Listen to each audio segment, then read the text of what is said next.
ፍትህ ለሄቨን! ፍትህ ለሄቨን! ፍትህ ለሄቨን! ሄቨን!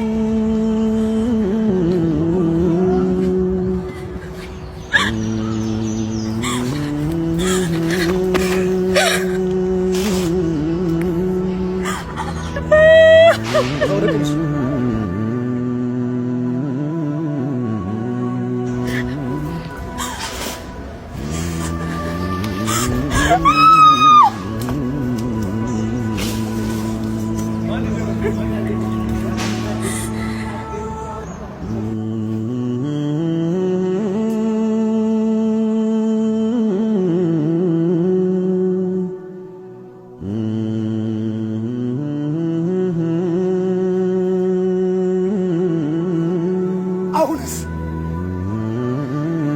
በቀል የማን ንገሩኝ?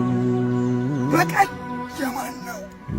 ሰላማዊና ያማረች አገር መገንባት የሚቻለው የሴቶችና የእህቶቻችንን ደህንነት ማስጠበቅ ስንችል ብቻ